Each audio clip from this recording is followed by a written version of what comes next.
Okay, good evening to all of you folks out there in YouTube land. My name is Matt Yancic. I am the founder and the head game master here at Manufactured Myth and Ledger Domain.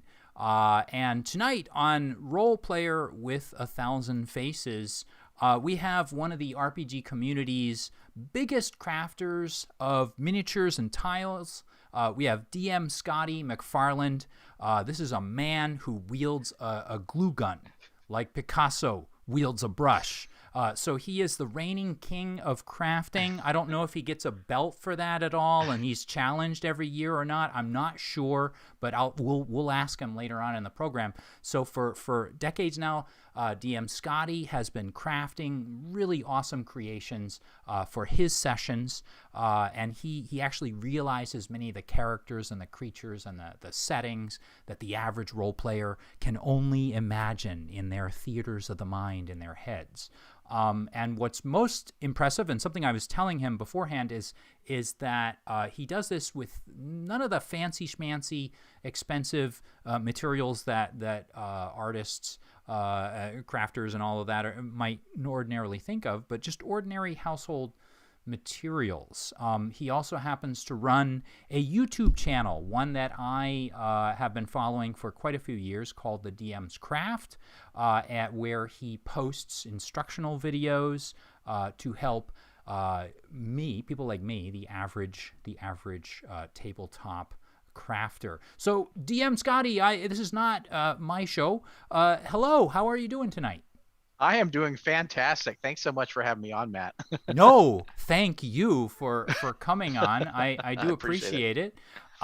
So can you tell us a little bit about yourself, and a little bit about what you did, what you do? Like, I know that I just sort of introed what you do, but how about in your own words? Would that be accurate, or would you like to correct me on anything? That's pretty accurate. I started doing this crafting. It was 2012 when I started my channel, and I had no intention of starting a channel. And, YouTube was pretty young then. And I thought, but I started doing this stuff and my players were just loving it. They were like, wow, they were eating it up. And I was like, I've never really seen anybody do this, this kind of stuff. So why don't I just start a channel? So I just sheepishly set up a camera and, just not very high production value, just set up the camera and, let it go. When was that? Because I was telling Scotty before the program that I actually took a long, kind of a 6, 7 year hiatus from gaming. And it wasn't, one of the cool things that helped me rediscover it was YouTube and the internet.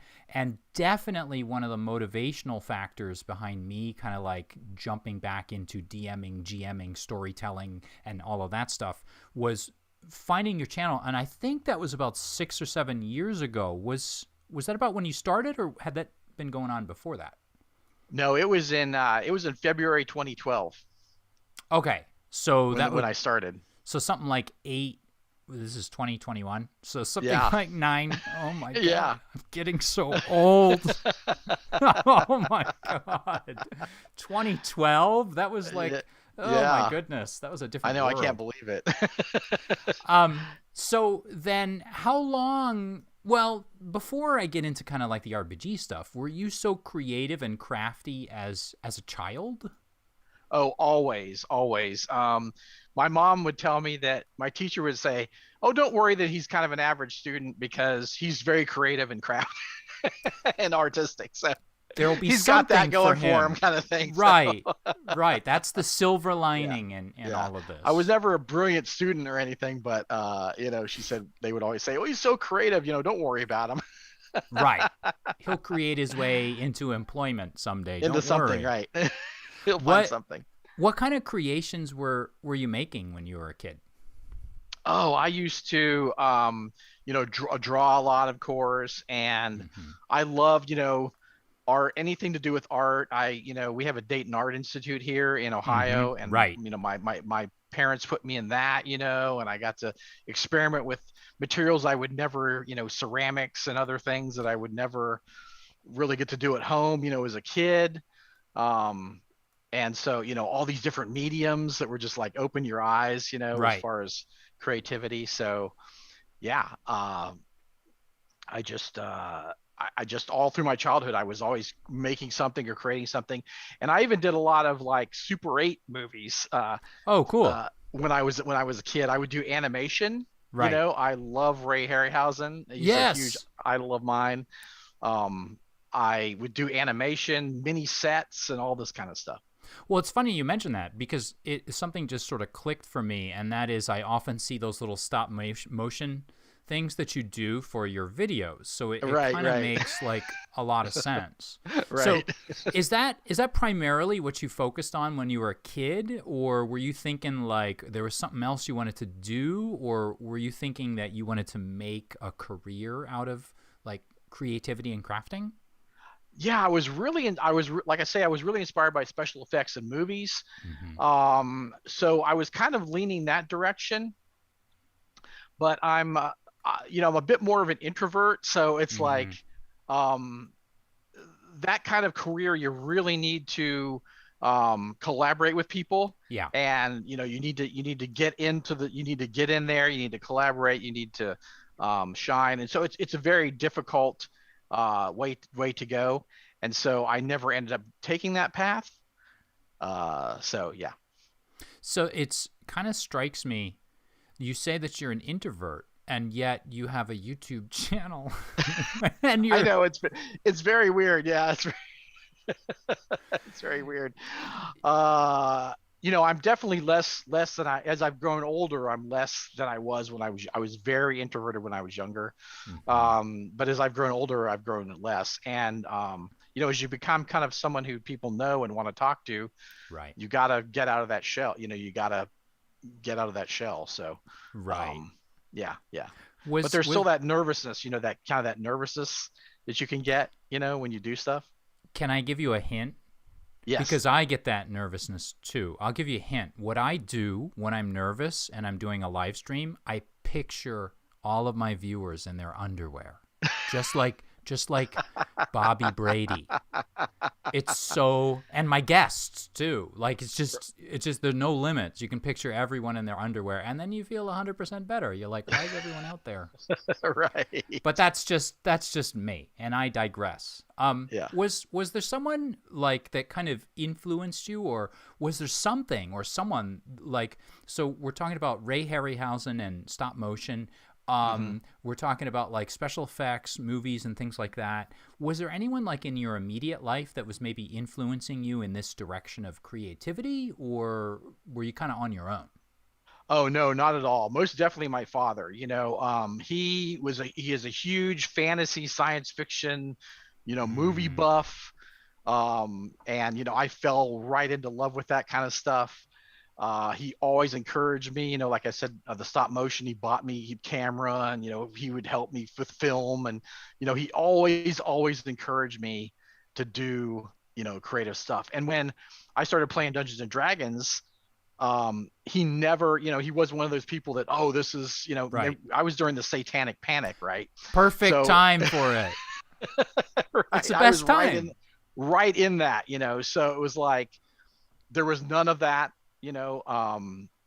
never, oh, this, what, because it was this new thing, like, what is this, what is role playing, what do you, Yeah. it was weird to people, they didn't quite get it, and he was never that way, he always encouraged that, and so yeah, I owe so much to him as far as my love of all of this stuff. Right. And I feel like that love kind of, to me anyway, I mean, starting a YouTube channel is not necessarily for everybody, but I think No. what's unique though, specifically about your channel, is that you started a channel that helps to enable others to do it. And I think that in and of itself kind of shows a certain sort of passion for it, where you have this maybe joy, but then you want to spread that joy to others. Uh, Um, exactly, exactly. And I see, I think there's like, I see a new crafting channel every day, like a yeah, D&D crafting channel every day. And I think that's so fantastic. I love that, because everybody has their own take on everything. And, it's like I started that, essentially I started that whole thing, so I'm just super proud of that, that whenever I see a new channel, I'm just, a part of me just kind of beams because it's like, oh, another person's going to do this. Right. They're putting themselves out there, and in front of everybody in the world, and Yes. they're doing it. They're going to do Yes. it. And I'm like, that is awesome.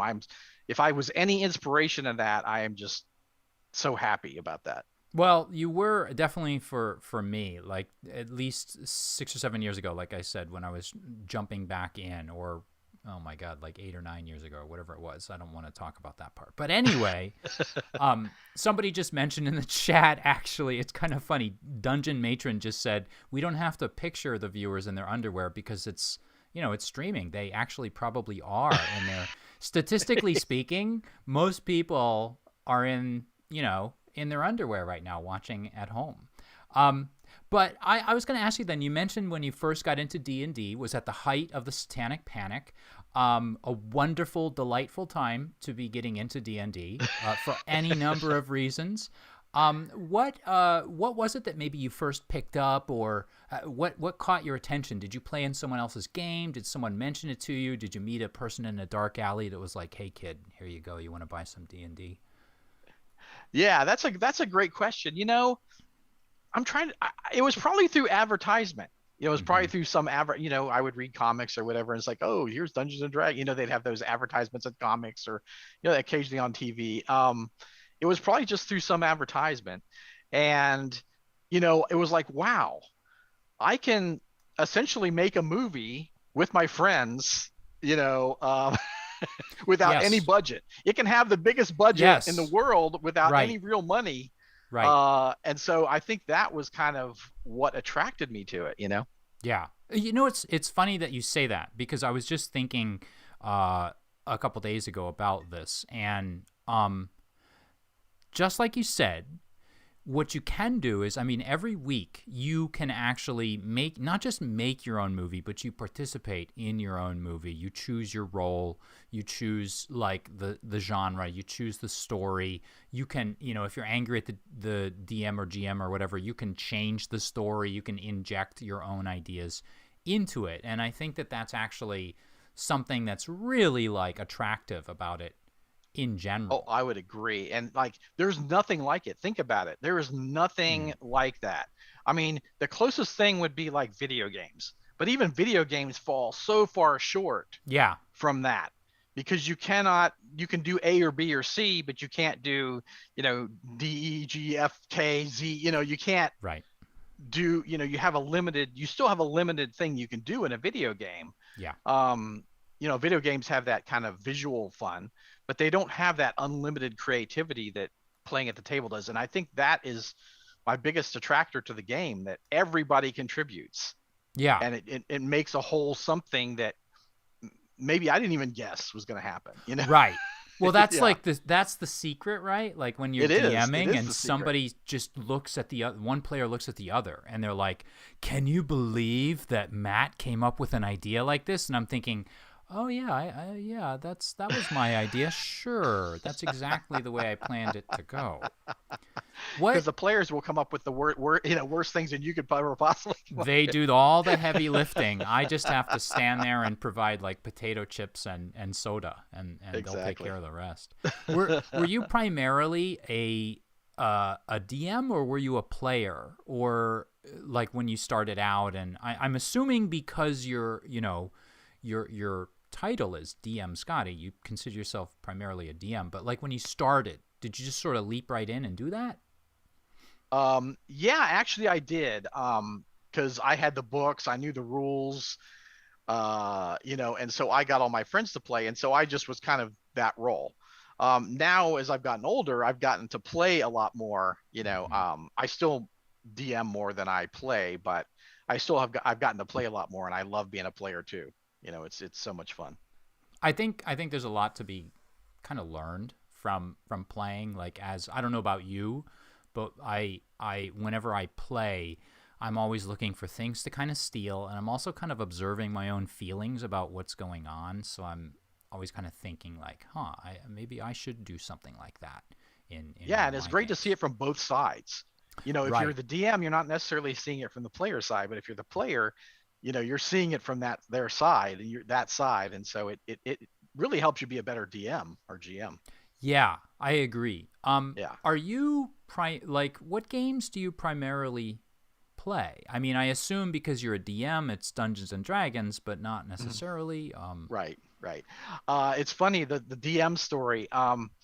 I When I started my channel, I was like, you know how sometimes copyright things can come up, and I thought, well, if they ever come after me for calling myself a DM or whatever, my full name is David Scott McFarland. So I can Oh, always say the DM is David McFarland Scott or whatever, right, and not DM.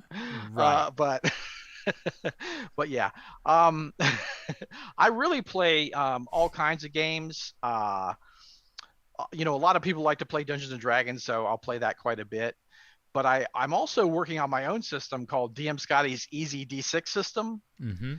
and the idea was how much can I whittle down the system Mm-hmm. so that you still have a system, but it Right, doesn't get in the way of the game, and you never have to look up any rules. right, So right. everything you need is on your character sheet. You never have to go to any book and look up any rules. Like you don't have to look up this spell, that spell, or whatever, this ability or that ability.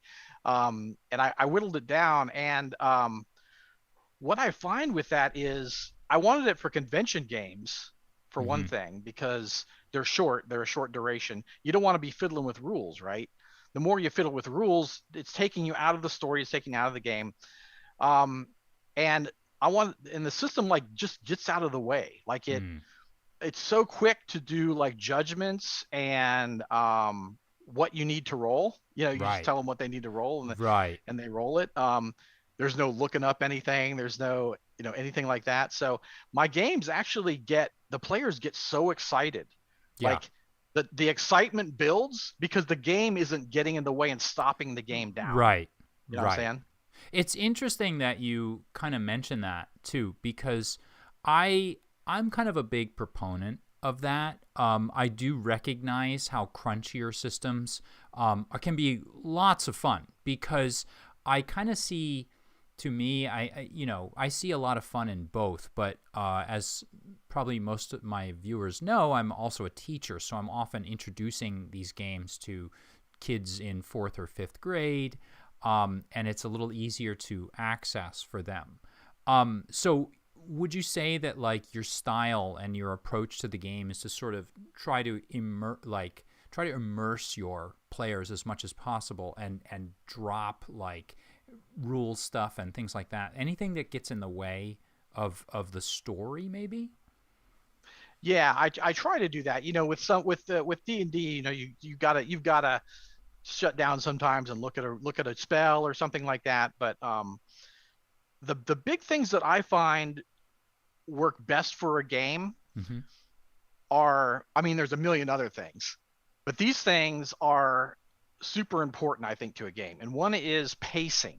Mm-hmm. Like some people, DMs are not great at pacing, and it's kind of painful when you're playing the game when you have to wait so long for your turn, or the Mm-hmm. game is just not moving. The players are just sitting there talking about a plan for an hour and the game's going nowhere. Yeah. That's Yeah. not exciting. Um, so you need to kick it. You need to kick it in the butt to get it going, right? Right. Do whatever you need to do. Have an encounter happen. Have them find new information. And that's kind of my second thing is the way you dole out information is so important in a game because if you give them the whole thing at once, Yeah. like you read a paragraph to them, not only are they bored, Yeah. you've just given the whole sausage away, so to speak. Right. So it's like cut it into bits. When they come into an area, don't tell them everything. Let them ask you questions. You know what Right. I'm saying? And so Right. then they're involved. And then what I like to do while an encounter is happening, this character will notice something. You know Mm-hmm. what I'm saying? Like Mm-hmm. say you're a druid and you're trained in nature, right? I'll just tell the druid that they notice something. I won't have them roll because if Right. when you every time you roll, that's shutting the game down, taking you out of the narrative, rolling the dice. Why not just, if they're trained in nature, why not just tell them, oh, you notice that these plants are, you know, mutated or something. I Yeah, think don't don't that's don't make them roll. Yeah. I think that's a really good point, because there are, and I think this is kind of a common conundrum. It's like, make a perception roll, and then somebody rolls like a 2, and then you just sort of wait there, and you're like, well, don't worry about it. And of course they know. I mean, and the player, if you're playing with a good player, they're gonna sort of ignore that outside, in their own character. But the idea is, I like your idea of kind of like, just sort of, is there maybe being like a minimum amount of information that you can give out, because each character might have, or each class might have a different specialty or a different sort of like area. And they might notice something, and then they've got to go inspect it, right? Right. You might notice something's off, and then, okay, what do you want to do? And you put it on them. You're not telling them, you're putting it on them. So yeah, then you become, also I like to train my players to not ask for checks. Like, oh, I want to do a perception check, or I want to do this. I'm like, I'll tell you when you need to make a check. Do you know what I'm saying? Right. So then if you need to make a perception check, you don't have to make a perception check every 10 feet. I'll tell you when you need to make one. Right. And so they go into it, and there's more. It's something's going to happen the next round. Right. By the time I've told you a perception check, you either see it or you don't, and something's going to happen. So yeah, you're not, okay, I want to check traps, check for traps, check for traps, sneak, check for traps, or whatever. They don't have to worry until you tell them to worry. Exactly. Because that just shuts the game down. Are you playing the pace? Are you playing like campaigns now, or a campaign, or are you playing a lot of one shots? Because you mentioned going to conventions, primarily. And I guess in this time of COVID, it might be an unusual situation. I don't know if you're in like what are they called, like a bubble or a pod with other people, or have you been playing a campaign, or lots of one shots, or?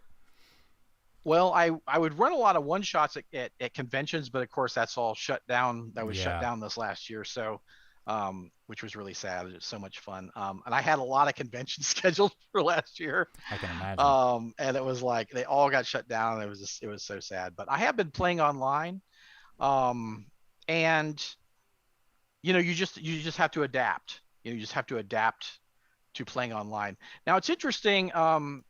With terrain and being online, there are several things you could do where you could set up a camera and have terrain, as a separate thing and all that, but that's a bunch of fiddly stuff that you've got a certain amount of brain power. And I think the more stuff you fiddle with, the less brain power you have to concentrate on what's important in the game. Right.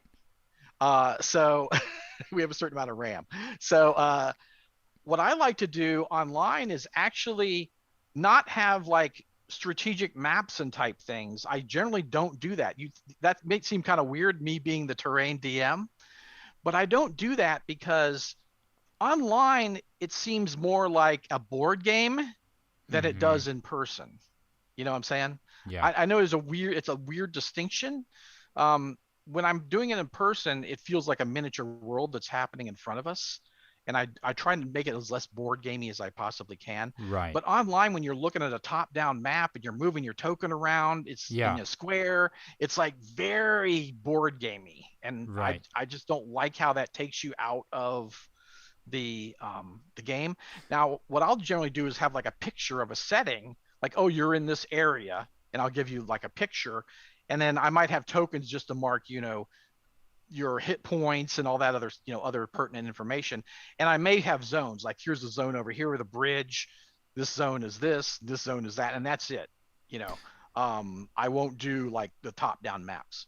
So that was kind of like that was like my big area of questioning that I wanted to talk to you about. And so I know you're the Craftfather. And Craftfather, thank you first of all for coming on the program.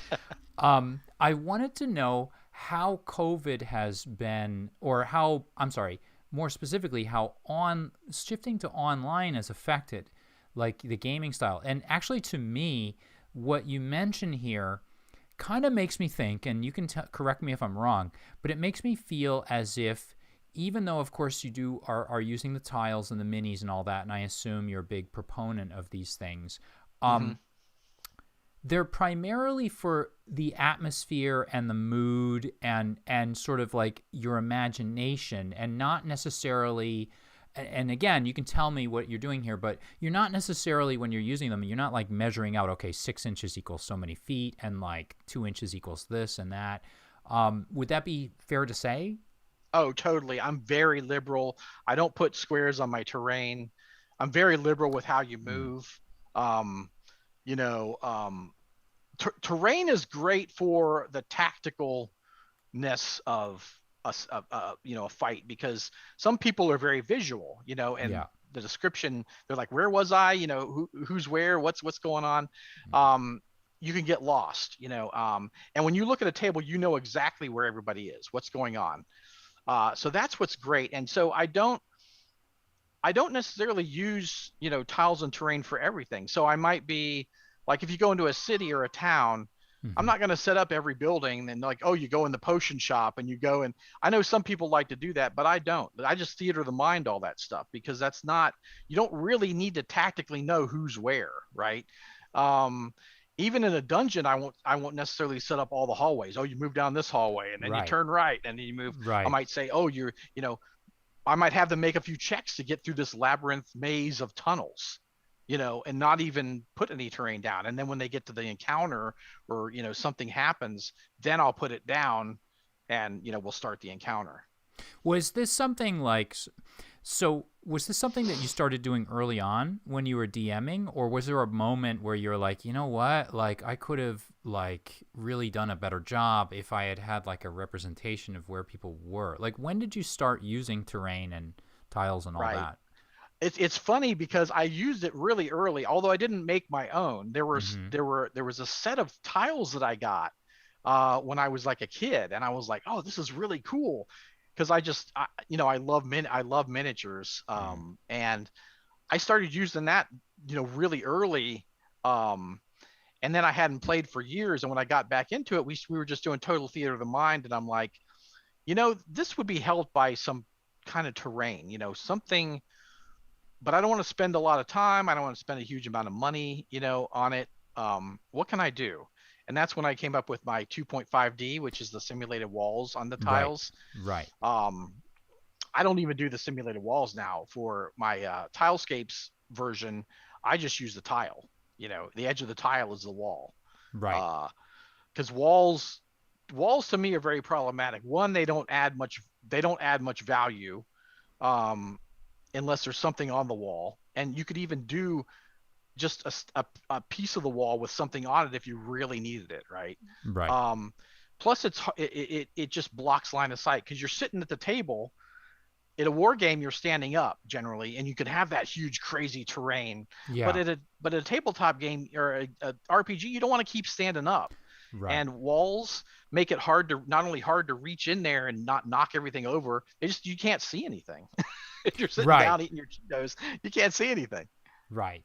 Yeah, it's funny that you mention that, because I remember when I started watching your channel, whatever number of years, I won't mention it was before, and I was like, wow, this is really cool. Like, I'd always, I'd painted the little pewter miniatures, and by the time that I had kind of got back into it, they were mostly like plastic. I started thinking I want to build my own. And so following a lot of your techniques, and then finding, like you said, there were a whole bunch of other channels as well, I did start making walls and like ceilings, and they were like story fortresses and things like that. And what I discovered was, while they're awesome to look at and they look really cool, they take a lot of the effort away from me prepping just a cool encounter where the guys will fight this monster, or whatever. So I kind of see your point with that idea. Like, I like the option. I like the idea of having that option there. But I tend to like cut corners when it comes to that. But one of the things that made it so easy was the fact that everything you do is predominantly like from cardboard and glue gun and just really Totally. Yeah. simple Yeah. materials. Yeah, totally. So then can you kind of tell me here, so you started using them and it started kind of just getting more and more elaborate, and at a certain point you developed a technique. to, I guess, to maybe cookie cutter everything so you could quickly and easily sort of create this stuff. What was the spark then that made you think, I'm going to go online with this and show some people some videos on it? Why did you do that? It was really pretty early when I did it. I hadn't been doing it long when I decided. I think I ran a couple games with it, and I was Mm-hmm. like, this is really cool. I bet more people would like this. I should show somebody. I thought, well, maybe I'll get a couple hundred people, Right. like it, and then, that's fine with me. That's if I influence a couple hundred people to have more fun with their game, great. And so, then it was a couple thousand, then it was more thousand, then and Right. then and now it's like I said, a channel every day, a new channel every day. So, yeah, it's an amazing part of the hobby. And Yeah. I think one thing that I realized early on, you're a teacher and everything, um, that a lot of people don't necessarily do creative things in their life. Like we buy everything, right? Yeah. You go to the store and you Yeah. buy it, but when you make something, even out of cardboard, and you put it down and the players are like, their eyes get big and they're like, wow, this is so cool. That's like an amazing feeling, not only that you made their game better, but that you had fun doing it, Right. that you had fun crafting.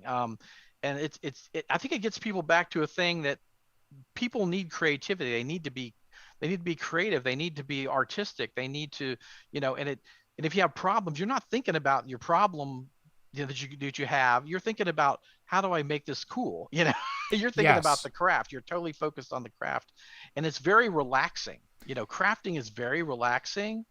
Um, it's just, it takes you into a certain headspace that's Mm-hmm. great, the creative headspace that more people need to get in touch with, because it's just positives all around.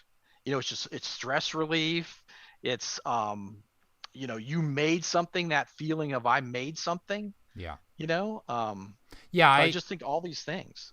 I agree, because I remember the first time I started like rolling things out for my players, and they were super like. I'm not gonna say they were impressed. I think they were just.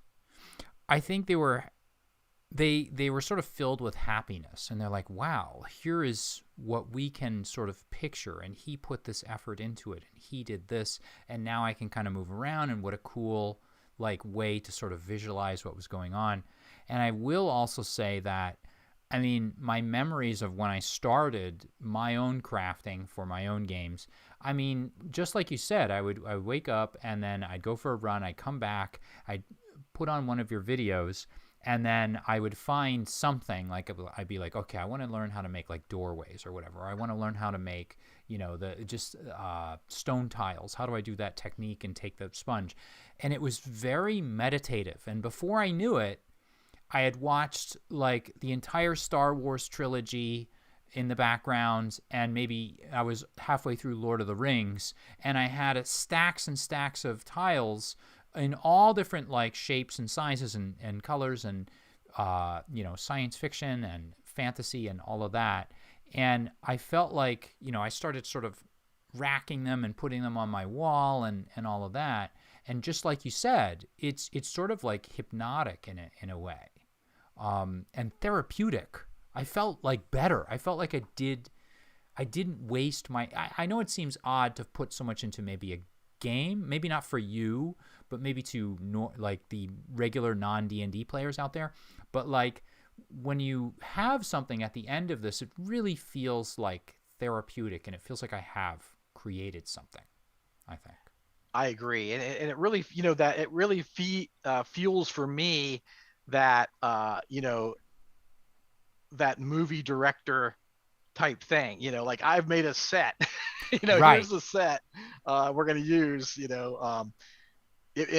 a real set, it would have been, millions of dollars, but now it's out of cardboard. It was, what, $1 for the hot glue or whatever. Yes, yes, exactly, and that was the best kind of part. And it's funny, Yeah. someone named Joshua Payne in the chat right now is saying that the love in crafting is how I've got people to try so many games, and I actually think that's really true. Like I've had That's a great people. point. It is a good point, right? Like I've had people show up. It's the first time they've ever played before, and then I'll pull out these little minis, and they'll be kind of like, "Wait, you guys, you use these things? This is kind of cool." And they'll look at it and the details, and it really interests them. It catches their attention. So I would definitely agree.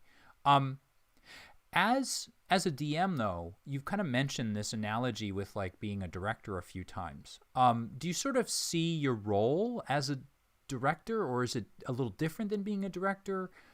What's your basic philosophy, I guess, to approaching the table and running it? Yeah. It is a director, but a director of a movie has a vision and forges everybody to that vision, right? All kind of with an iron hand.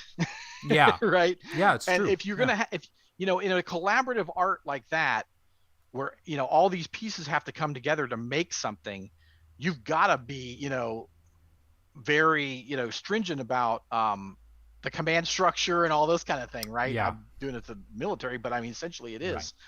Right. Where a game, it's so much more laid back, because we're going to make a story together. I have some ideas where that story is going to go, but you're going to change that. You're the action in the world. You're the impetus. You're the hero. You're the thing that drives us forward, right? And that's all. I'm a huge fan of my heroes. They trump everything else in the game. They trump my ideas about the world, anything else. It's about them. They are the main characters in the game, and so it all centers around them. And I'm throwing you situations, and you're deciding how your characters do change or adapt to the situations or fail. You're gonna have failure, and the failure can be as interesting as the success, actually. Yes, I agree, and that's sometimes Yeah. where like that interesting like curveball comes in, and then like it's funny when your players kind of sit back and they're like, I can't believe that you came up with this story or whatever, and I'm sort of thinking in my head, half this stuff came from you guys, but like it's kind Exactly. of like this. Steal from your players. Yes, steal yeah, from your players. exactly. Do you think that in general, do you feel like you're pretty successful at like sort of grabbing those ideas and running with them? Because you mentioned something that I think is really important, and I agree with. You said the pacing, but sometimes like I've noticed, this is something that happens in my classroom. When I don't feel like I have a payoff or a finish to my lesson, sometimes I pad the front of the lesson just trying to sort of like get to that point. And I think it's definitely something I'll do as a DM, GM, or storyteller when I'm not quite sure where things are going and I need to buy some time to think. How do you deal with like balancing, say, pacing with the fact that maybe sometimes it's hard to come up with stuff, or you feel a little stumped about where the scene is going? Do you have any approaches to it, or? That is a great question. I think one thing I always try to do is like be open to what the players are trying to do, right? And sometimes if you feel you're in that spot, you can let the players kind of take the lead, and then you can pick up on that, and run with it. Yeah, there are definitely spots where you might want to pad, Right. Yeah. Yeah. There's definitely, it's because you're not always going to have, the most amazing idea immediately, so sometimes if you pad a little bit and the players, and you give the players enough time, they'll give you an idea, where it should go. So yeah, definitely. That's definitely part of it.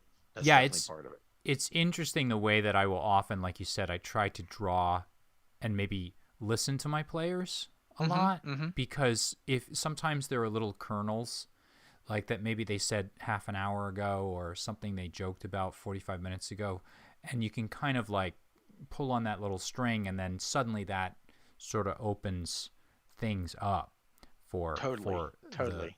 the players. Yeah. So then with that idea kind of in mind, do you ever just sort of say, you know what, I'm going to go with like, I'm going to sort of like just throw everything to the players and I'm going to just make it up as I go along? Or do you feel that you're more of a DM? Do you prep a lot before a game? Or do you kind of like think, okay, I'm going to listen to my players? That is a great question.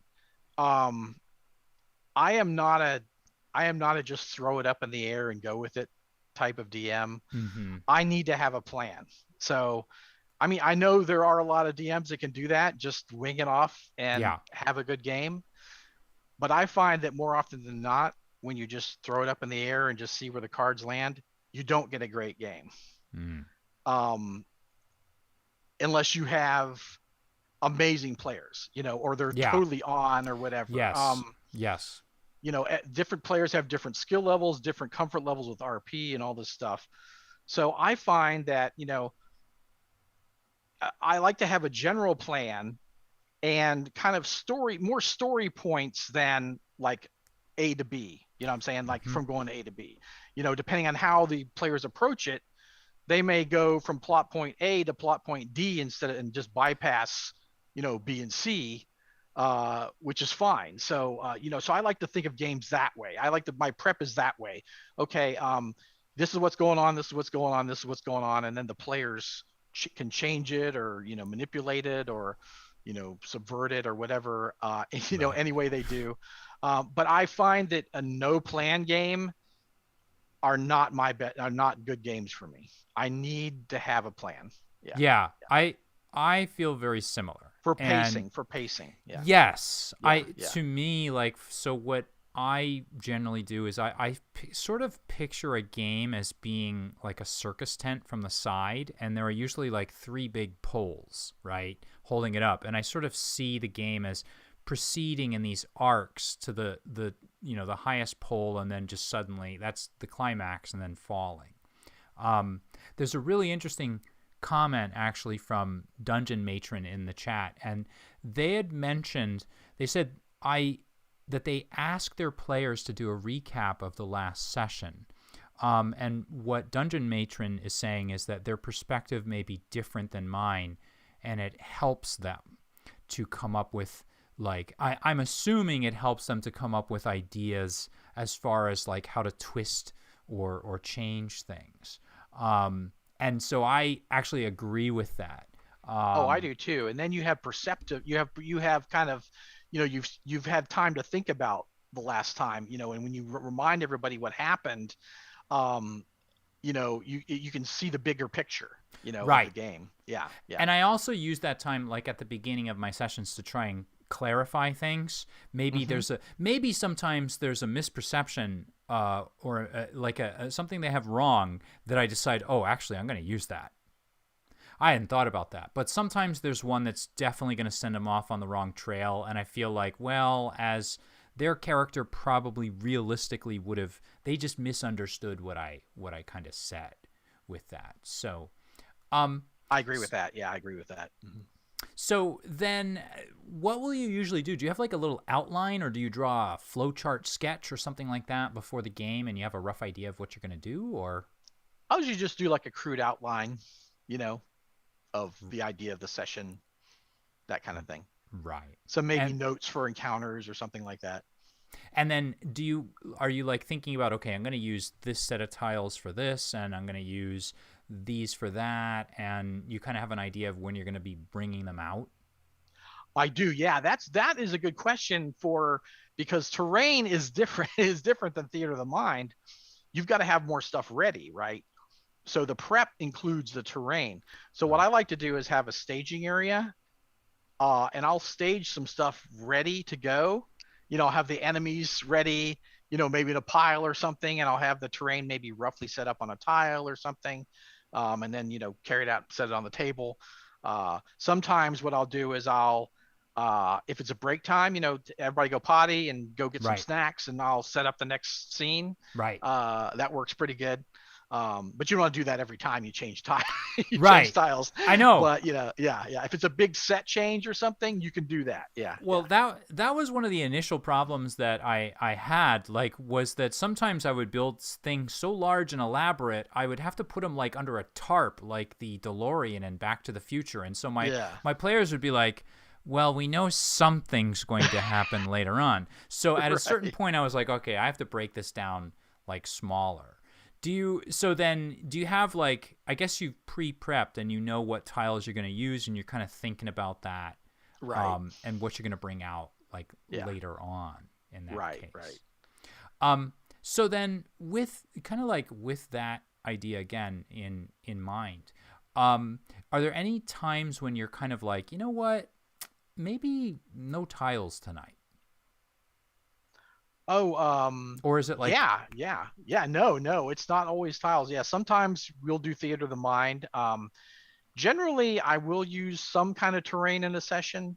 It's mhm, pretty rare that I don't at home session. It's pretty rare that I don't. But I will do a lot theater of the mind. Like I said, if they go to a village, I may just put a map of the village out, and say, oh, here's the village. Print it big or something and set it on the table so everybody can see it, or just not even have a map. Just say, oh, you see this and this and this. right, So yeah, or if you go shopping or any of that kind of stuff, or you're just interacting with NPCs, um, that kind of thing, I might not have any terrain, but generally I will have some kind of terrain. We'll right, have some encounter. I've got some encounter plan that you're gonna have to use terrain. right. Are you are you making up something new for each session, or like, so it's, I guess I'm asking kind of a chicken and the egg question. Do you Yeah. sometimes like make up some great new terrain and then you're like, you know what, I'm just going to use it? Or Sometimes, yeah. Sometimes it's like, oh crap, I'll get a last minute idea and like, this would be great. Okay, let me craft this thing in like a day. right. you know. Because I would imagine if you're crafting it, I mean, if you're crafting something new, are you setting up your camera to, is there stuff that you're building that you're not showing on camera and you're like, okay, I got to rebuild that later on? Or how does that part of the You process mean kind of you work? mean on my channel? Yeah, so for example, like maybe you're about to build something new and you're like, you know what? I don't feel like making a video out of this, or I don't have the time. I'm just going to build the thing, and then in a month or in a, whatever, then I'll do a video of it. Or do you sort of feel like every time you build something new, you kind of have to Right. make That's it a great question. I I like to try the video just so I can have it. I mean, I've got so much video footage that I probably could never make all the videos. Oh, There's so just there's not enough stuff time. out there you filmed, but you just haven't uploaded yet. And Tons of stuff. oh my There's tons of gosh. stuff I filmed over the years. I've got footage from years back that I haven't used just because I don't have the time to do it. Or I might craft something and then like I'll take some pictures while I do the craft instead of doing the whole setup, Right. and I'll show like, oh, here's the steps I took, and then here's the craft, and show a little, maybe show a few steps, and then most of it's pictures or something. I've done that before. Mm-hmm. So Mm-hmm. yeah. Nowadays people kind of want slicker produced videos, so it's like Yeah. it's harder to get away with that. Just take the pictures and then kind of show them as a slideshow. Yeah. But yeah, I've done all that. Yeah, I've got tons of crafts I've never shown, just because I just don't have the time. I don't have the time to edit them and film them and all that kind of stuff. So Right. Yeah, because there's yeah. got to be what kind of makes me, or at least what I'm wondering about is, so for some people that are watching this, you might know that I do actual plays online. I stream them. I haven't been streaming anything recently because I'm sort of taking a break to focus on, like, I got work and things like that going on.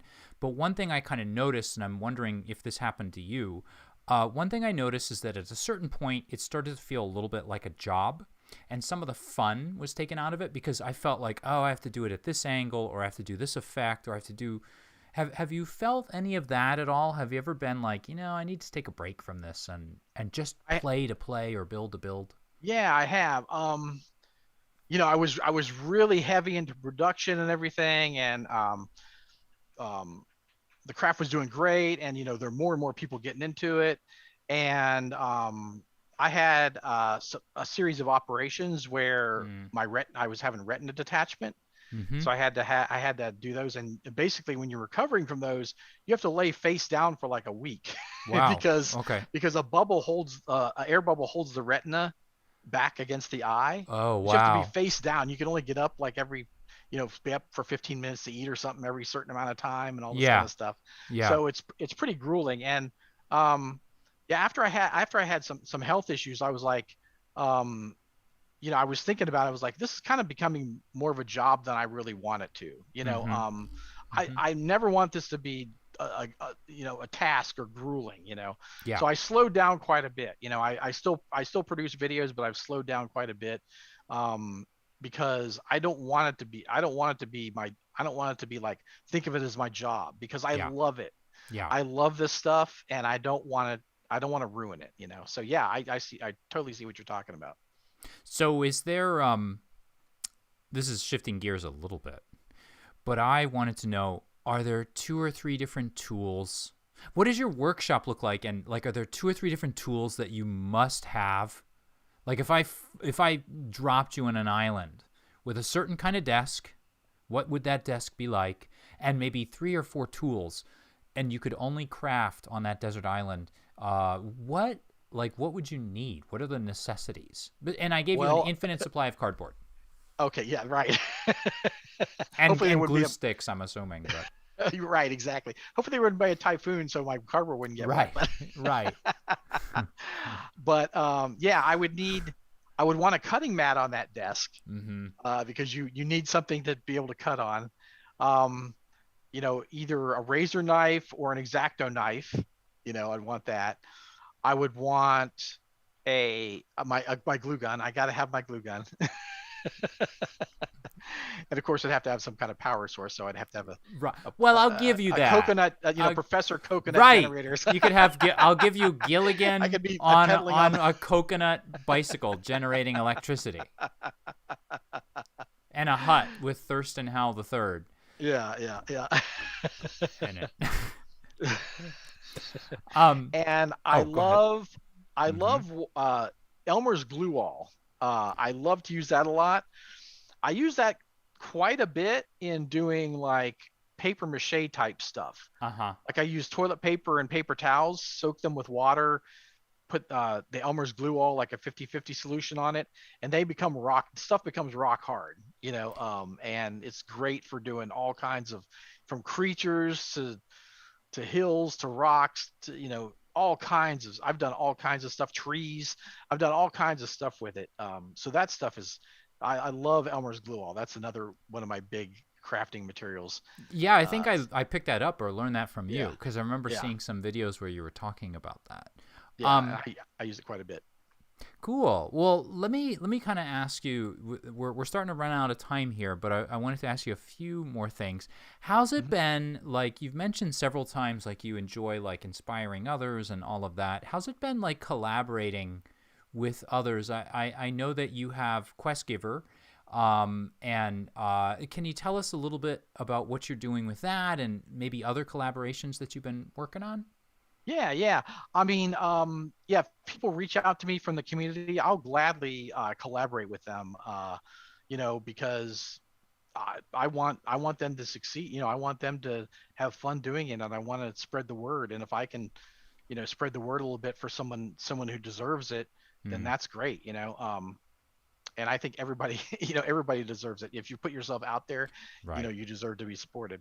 Um, Now, the quest givers thing is interesting because another crafter friend of mine, Gareth, who's Yeah. actually in Australia, Yeah. DMG Info, he Yeah. he kind of picked up some of stuff of mine, like the 2.5D and stuff. Mm-hmm. He's Mm-hmm. doing some really interesting stuff now with like kind of proscenium stage stuff where you can Mm-hmm. use it online, which is a really cool idea, taking the Oh, crafting neat. to online, Yeah, which yeah. I really like. So if you guys are interested in that, check it out, because he's built it specifically with that in mind. Not only you can use it at the table, but specifically with, playing online and using miniatures and terrain. So it's a great idea, great idea.